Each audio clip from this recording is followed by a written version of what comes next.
Ladies, gents and teddy bears, Ted and I travel back in time to a station of many firsts. A station that dropped the first and the last bombs of the 8th Air Force. In 1942, the mighty 8th arrived in England to give freedom a future and hope to the rest of the world. Men as young as 19 years old left their homes in America to be deployed to various destinations such as the Pacific, the warm Mediterranean, Africa, or good old grey, cold, wet Britain. We will be talking about the men who arrived and served at Station 106, here at Grafton Underwood. And we shall never forget the men that never returned from their mission.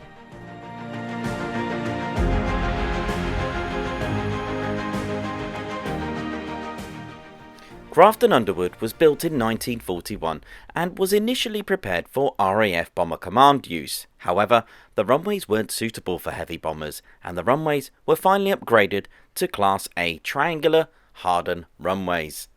In May 1942 at Grafton Underwood in Northamptonshire, the first ever United States Army Air Force Bomb Squadron arrived.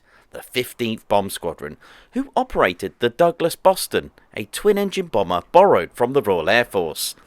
Their stay was short-lived, moving from various airfields, but during their move flew the first 8th Air Force mission on the 4th of July 1942. Next to make Station 106 their temporary home was the 97th Bomb Group, who on the 17th of August 1942 became the first all-American B-17 bombing raid into enemy-occupied Europe, dropping the first heavy bombs. The raid was to attack a railway marshalling yard at Sotteville-le-Rhône in France. The lead aircraft in the first group of 6 B-17 flying fortresses was called Butcher's Shop, and this was piloted by the 340th Bomb Squadron Captain Paul W. Tibbets, and if you know who he is, he flew Enola Gay to Hiroshima for the first atomic bomb mission. It was co-piloted by the group commander Colonel Frank A. Armstrong. The second flight group of 6 B-17s was called Yankee Doodle. Now this was piloted by Captain Rudolph Emil Ruddy Flack, the squadron commander of the 414th. On board Yankee Doodle was also General Ira C. Eaker, the commander of the 8th Bomber Command, as an observer on board his flying fortress. There were no losses on this mission, with a couple of B-17s encountering the first ever experiences of flak. The 97th Bomb Group transferred to the 12th Air Force and headed for North Africa in November 1942. Replacing them were the 305th Bombardment Group Heavy with the tail code Triangle G. The 305th Bomb Group began their combat missions on the 17th of November 1942. In April 1943, the 96th Bombardment Group was stationed at Grafton Underwood for just a month until finally the arrival of the 384th Bombardment Group Heavy, who became the last to drop bombs of the 8th Air Force. The 384th was stationed on a more permanent basis, and their legacy, their memories, are immortalised today. They arrived with their B-17s and their tail code was a Triangle P. The shape of the mighty 8th tail code system will tell you the division the bomb group is from. The triangle denominated the 1st Air Division. If it was a circle, this would be the 2nd Air Division, and if it was a square, that would indicate the 3rd Air Division. The letter would just denominate the group itself. The bomb squadrons of the 384th were the 544th, the 545th, 546th and the 547th Bombardment Squadrons.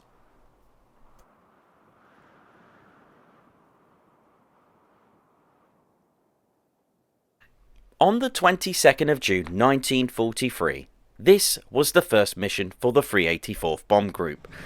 This was a daylight raid and it involved 20 B-17s of the 384th and their primary target was a General Motors truck factory in Belgium. 2 B-17s failed to return with 10 crew members killed in action. The group flew 316 combat missions in 23 months over Europe during World War II here at Grafton Underwood. The 384th had a total of around 7,948 personnel. They flew 9,404 sorties on 316 combat missions.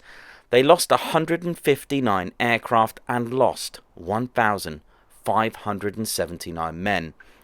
Of this number, 62 missing in action, 428 killed in action, and 878 made prisoners of war. 13 B-17s of the 384th remarkably flew and survived 100 or more missions. Now this was known as sentry bombers. The 545th Bomb Squadron's damn Yankee B-17G with the serial number 42102-518 flew a total of a staggering 136 missions. That's credit to the ground crew and maintenance teams. Completing a combat tour had its requirements too of around 25, raised to 30 in 1944, but imagine completing a total of 80 missions. Sergeant Richard Clyde Hosmer, a gunner, completed a total of 80 missions. The 384th made a devastating raid on a Ju-88 aircraft parts plant in Halberstadt, Germany on the 11th of January 1944, and of the 24 aircraft involved in the mission there were 0 losses. Due to bad weather, they successfully landed at Seething, and for this successful mission they received a Distinguished Unit Citation. In February 1944, the United States Army Air Force and Royal Air Force combined and conducted an all-out raid against Germany's aviation industry and the Luftwaffe. Heavy bombers from the 8th and 15th Air Forces battered aircraft, engine and ball bearing plants by day, and the Royal Air Force bombers attacked by night. The official code name was called Operation Argument, but it was better known in the forces as Big Week. The raids were between the 20th to the 25th of February 1944. The first raid for the 384th during Big Week was the Bomb Group's 63rd mission, and it was to bomb an aircraft facility in Leipzig. With around 32 B-17s completing the mission, there were 0 aircraft losses. They continued each day of Big Week attacking railroad marshalling yards, factories, storage depots and ball bearing plants. Mission 65 on the 22nd of February lost them 4 aircraft, with 3 men killed in action and 37 made POWs. On the 24th of April 1944, the 384th received another Distinguished Unit Citation. This was Mission 94, led by the 41st B Combat Bombardment Wing, and it was to take out a factory manufacturing the Dornier DO-335 multi-purpose fighter, which was being built there. This was an all-out raid, as the DO-335 was deemed as a threat to the Allies. It was quite an innovative fighter with propellers located to the front and rear of the aircraft, and it could reach maximum speeds of over 470 miles per hour. That's impressive. The raid into Oberpfaffenhofen, Germany was a successful raid, earning the 384th a second Distinguished Unit Citation. This raid for the 384th conceded a loss of 7 B-17s.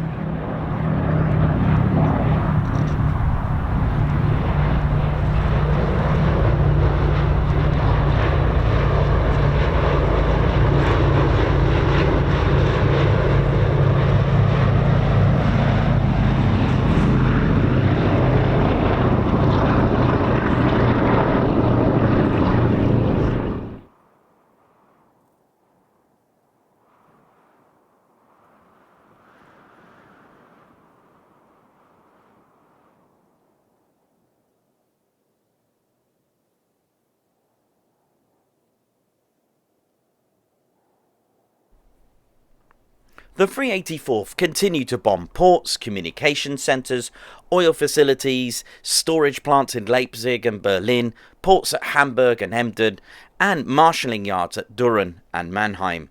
They flew support missions during the Normandy campaign, bombing airfields, communication installations, strong points to support troops on the ground.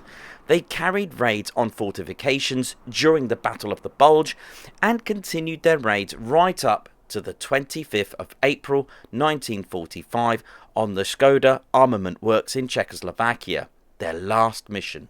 The last bombs dropped, which were aircraft from Station 106, Grafton Underwood.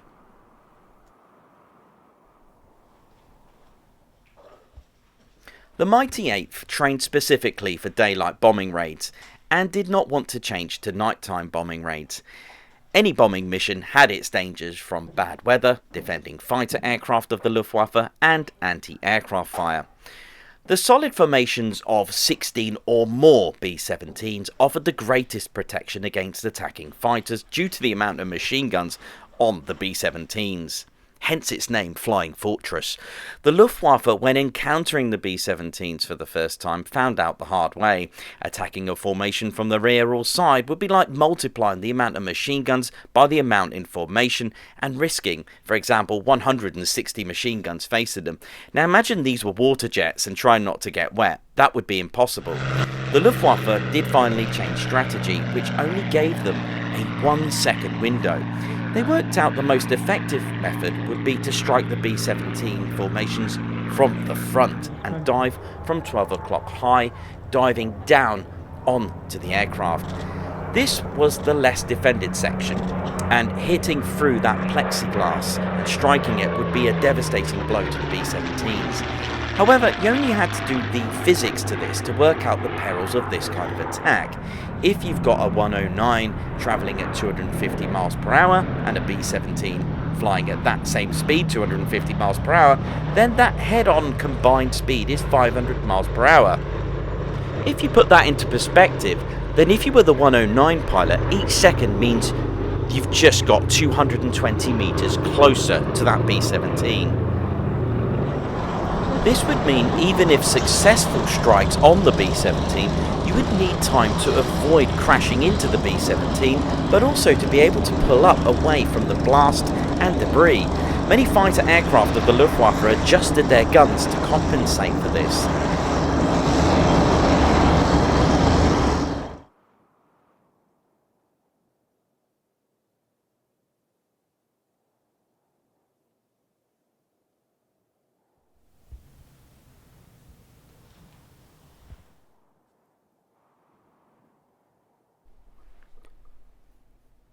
The biggest threat to any bomber were the flak batteries, and several bombers would fall victim to the 88mm flak.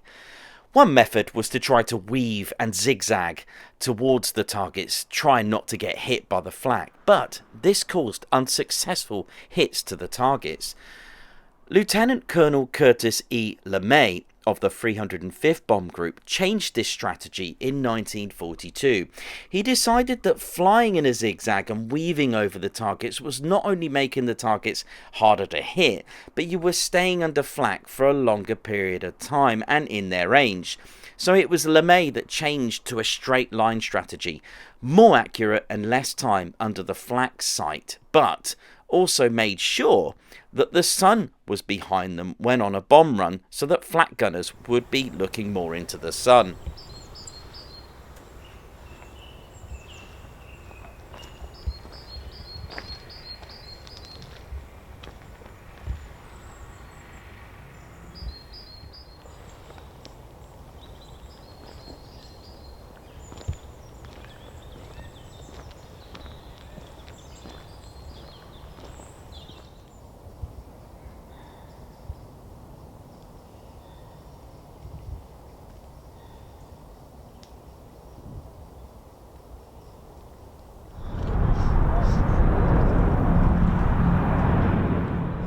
I want you to imagine you and 9 men forging a brotherhood, to rely on each other and keep focused, locked on your mission and job, knowing that you are all at optimum performance despite brothers being shot off.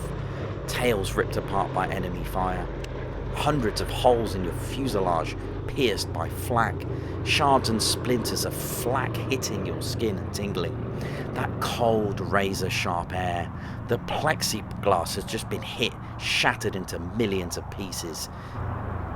Parts of your wing being eaten away by 109 cannon fire, like a predator taking a bite out of each strafe.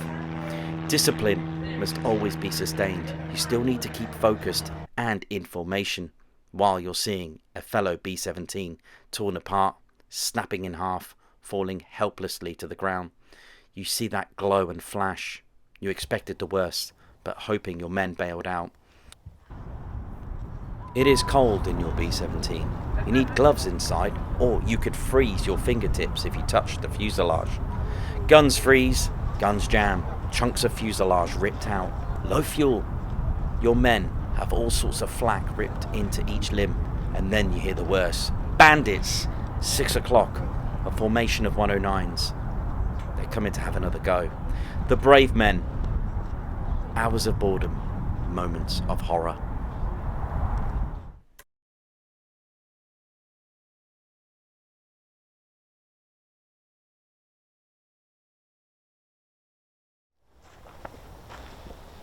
There are many relics at Station 106, including the Foxy Cinema, where the crew could have some time to have a bit of cheer and put aside the horrors of war.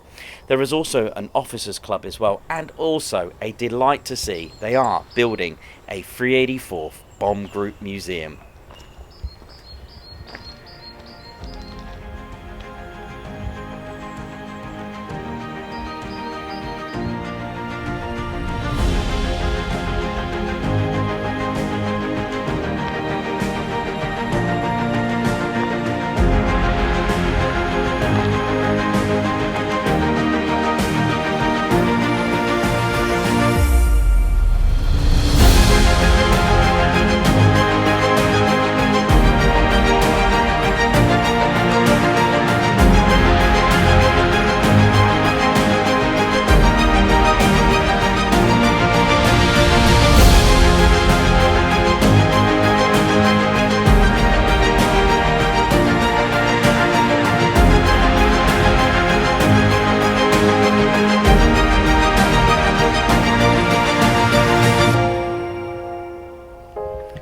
After the war, the 384th returned back to the USA, and Grafton Underwood was used for vehicle storage with 236 maintenance unit. The airfield was finally declared surplus to requirements, and it finally closed on the 1st of February 1959.